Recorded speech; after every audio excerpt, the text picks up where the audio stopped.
PAX Unplugged was a convention, and I say that positively, but I coincidentally didn't spend any time on the convention floor. I was a panelist for Playtesting Yourself, which is over on Katie Source's YouTube channel if you want to check that out, and I just spent the rest of my weekend cosplaying and talking to my friends and colleagues. Among friends is Jellighouls Studios. I interviewed them about their new game Intergalactic Teaz, a game that focuses on mixing sci-fi and fantasy elements with Ballroom House, a countercultural phenomenon created by the queer and trans, African American, and Latina community in the 70s and 80s. Alright, could you introduce yourselves? Yes, so I'm Brie, she, they. Hi, I'm Bluu, they. And we are the Jellighouls, Jellighouls Studios. And and this is our TTRPG. Alright, well let's get into it. Could you tell us a little bit about what you have here for us today? Yeah, so our game is Intergalactic Teaz, and it's actually part of the Griot Anthology, which is a collection of micro TTRPGs made by all Black creators. And Intergalactic Teaz, the premise is that you are part of house royalty, and your house mother is actually getting married to the house mother of Planet X. So this is your house mother, and then this is the house mother of Planet X, and they are in love. And we made planets and we made them kids. And basically the premise is that both of you have created these houses because it's a love letter to the ballroom culture that was started by Black and Latinx people. It kind of gives homage to that in the sense that houses are normally created because there's some sort of oppression that requires you to have a sense of community among people who are like you in some semblance, shape, or form. And Planet X, their oppression is completely different than whatever oppression that you're experiencing in house royalty. With their culture, Planet X is a corporate kind of hellscape. So House X has used that to kind of cuntify it. So they will wear like business clothes, but they'll make it cute, sexy, slutty, you know what I mean? And basically what happens is that you have these two houses that have completely different cultures that are extremely important to them because it's how they've lived their life, it's how they've formed their community, and now you're trying to get them to mix. And you're like, so what happens, you know? Does one concede on their culture or another as a respect for the other? Do you both go like, absolutely not, I'm not going to concede at all? Or do you try to find the balance? And we want to explore these complex conversations. We wanted to make it clear that there's not a right answer because these conversations are complex. And the whole point is that whatever RP that you do, whatever interactions that you have with this other house, all of it ends up accumulating to a ballroom battle. Then you battle it out, literally through dance, through expression, all that stuff. We have playbooks. We have different playbooks. They're dedicated to like typical ballroom categories. So we have fashion, we have sex siren, we got Vogue, and we have realness. And they're just fun. Like, I don't know. We came up with like a little fun system where our stats are like cunt, flex, slay, body, and serve. And it's kind of like by it reminds me of Powered by the Apocalypse in a way in which like you get to choose your stats, like you get the set number, and then you have to align them however you like. I like the mechanic that we have that Brie really did their big one on, like the injuries mechanic. There are like 3 levels of injuries, and injuries can occur emotionally or physically, and they all lead up to what we call the lash out. And if you don't like resolve the things that you like had to happen if you don't resolve the issues that led to you receiving these injuries, it can be detrimental to you in the ballroom battle. So it's kind of seeking to like find that middle ground with one another, and like just find that community, because it really is like about like how can I like find community with other people that I may not normally be in community with, in a way that's like honoring them, honoring myself, while still also protecting my community too. Exactly. And I think that's something, especially like as Black queer folk, that we deal with a lot. Right. Even trying to just even with intersectionality in itself. Even with intersectionality itself, yes. Like trying to find that sweet spot between it it all, and not compromise yourself or those around you or your loved ones, but also like make space for other people. You know, I think that requires a delicate balance. I've been like saying this all day, but there was one line in here that Brie wrote that I really like, and it says, how can you share your culture without compromising your community? And I think that's really important. And I'm gonna like just be so for real and transparent. When I think about terms of like sharing my culture with white people, I want to like maybe be able to do something like that, but I do worry about the harm that will come to my community. You know what I mean? If I allow them access to certain spaces, because not every space is for y'all. You know? So it's like how do we bridge that gap? I'm not talking about specifically white folks, but you know, just period. How do we bridge that gap, you know what I mean, between these two communities that don't know shit about each other, frankly. And so yeah, that's Intergalactic Teaz. That's our baby. Can you all tell me what your favorite part about creating this game was? Okay, the way Brie and I write is we always just like get on the fucking call and just like madness. It's just absolute madness and a flurry of us typing and us being like, okay, I think this and this fits, I love this and this, and we also try to organize it in like our own chaotic way, and sometimes we come back and we scrap it, but it's just very much, it's kind of chaotic a little bit, low-key. And then we wait like 2 weeks. Yes. And then all the magic is gone. Sit on it! Yep. And then we sit on it, and then we come back to it, but that's my favorite part of all this. Yeah.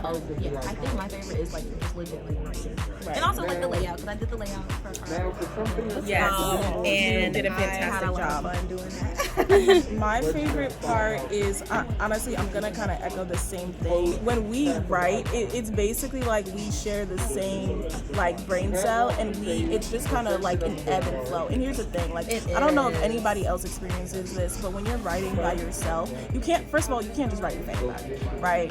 Like you, especially if you have different ideas, all that stuff. Writing like something, making a TTRPG together, especially with just two people, you know, can be challenging. It can come like you just can't do it with anybody. The one thing about writing with Bluu is that we literally, even if I have limited energy, we will schedule a time that works for both of us. We will get on the call, and we can be having the like worst day. And when we get on that call and the ideas start flowing, it's like magic is happening. It really does light something shit literally, up. I don't know. It like lights something in my soul. And I know that's corny and cheesy, but I really be like, and then I'll be like, you know what? Now I can go to sleep well. I can rest well. Yes. I relate to that so freaking well. Yes. But it's literally like almost like a caffeine rush. And then we hop off. We're like, all right, I'm tired now. Goodbye. And then Bluu said, we wait 2 weeks, we read it over, and we're like, okay, we need to tighten this up. Yep. Like we need to fix this. And there's one thing I will say is that when writing with Bluu, there's no like animosity or like weird feelings about like, you know, I think we need to take this out or whatever. It's like, listen, I trust your judgment. We are making this thing together. And there's never been like, of course, if there was something I was really passionate about keeping in there or vice versa, we would hear the other out, but that has literally like never really happened. Yeah. I think that's like one of the things I really like too, just to put into words, like complete collaborative storytelling. Yeah, it's like what it is for us at the end of it, because like you said, it's a back and forth, that ebb and flow, and it really is. And I hate to be one of those motherfuckers like, there's no bad ideas. It's like bad ideas fucking exist sometimes. Right. But like I do feel that way about this, because like everything kind of hits, and it may not hit for this specifically. Exactly. But it can hit for something else. There's later. sometimes where I'm like, okay, this can't go in this game, but let's copy and paste this, put it in this one, because it's gonna come up another time. Yeah. And that's pretty much it. Awesome. Who is your game made for? What is your intended audience for this? And how would you like to see this game be used? I feel like our game is for Black women. I feel like a lot of things that we do, period, is first and foremost for Black queer people. That is who it is always made with in mind.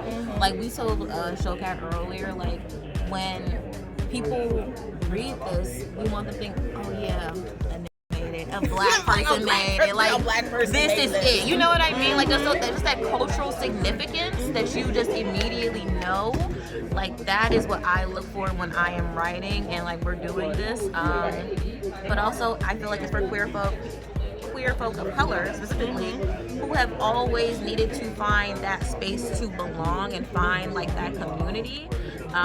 When that did not exist for them, we have had to carve out a space for us in the TTRPG world, and I think we were able to do so because we have done so in real life so many times. You know what I mean? Basically, all I can say is that at the end of the day, we are black and queer. That's like our identity, that's our intersectionality, that is who we are. It's integral to our identity. So everything we write, even though we make sure that anybody could play it, it's for black queer folks. So the ballroom scene was created, I don't know, I'm not trying to go into it. Renaissance, but by black and Latinx people, exactly, because during that time, you know what I mean, there was still racism in the drag scene, so they weren't allowed into drag shows at all. Exactly. Like anybody who was too dark, didn't pass crippled access, no, you could not come in here. Absolutely. So they essentially had to carve out this space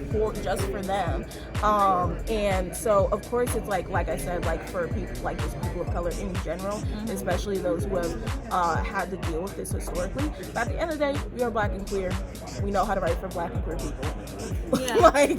And that is what I could attest to. And I think for like how is the game meant to be played? Brie actually ran a game for us. We haven't recorded it. It's in editing hell right now. So whenever that drops, it'll drop. Basically, the way that it's intended to be played is we want you to really get into the complexity of it. You are essentially forced in a position where here is Planet X, a corporate like hellscape.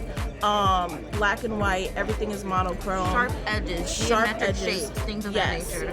But then you have to ask yourself, okay, what do people who have been oppressed on this planet, what does that look like? How do flowers bloom in the concrete? Exactly. Like that is really it. Exactly. So I was like, what happens? Where does the oppression stem from? So, for example, something that I introduced into my grain, and not everybody has to do. The question is posed to you, right? When I asked myself this question, I was like, what are the differences that would be in here that may not be in like a normal or a expected ballroom scene?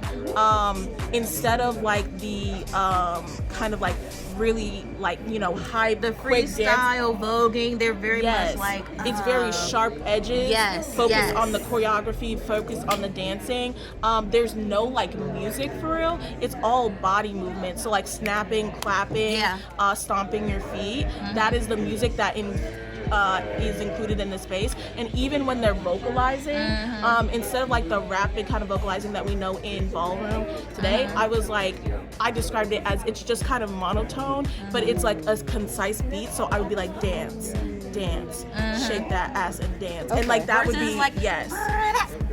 Now, you know what I mean? Like what we know of today. And that's so that was but the thing is that it's a question you ask yourself. When I asked myself that question, that was the answer I got. That's what would be in the scene, but that might not be the answer for everybody. Exactly. And y'all might not even be on Planet X. You might be on a different planet. You know what I mean?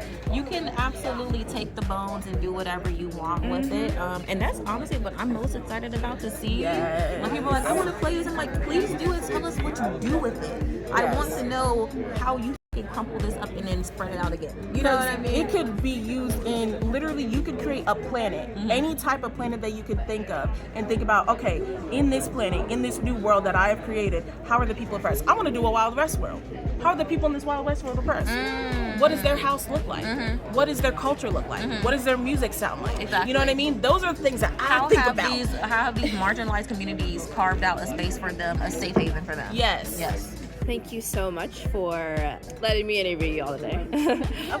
Can you remind us where we might find you on social media, what you do, vice versa? We are both can be found at Jellighouls Studios. So it's Jellighouls.card, CARRD. .co, I think. And so that's our main site for all of our things regarding any TTRPGs we're creating. Outside of that, you can actually find me on Bizzy, BIZZY dash Brie, BRIE.love, LOVE. That's my website. I actually programmed that website myself. It has all of my actual plays that I've been in. It has the link to our card as well. And then also my Blue Sky. And then it also has a contact form. I do a bunch of stuff. I do actual plays. I program, I crochet. So I have a contact form if you ever want to do something, collaborate or anything. You could just fill that out and hit me up and I'll, respond back. That's dope.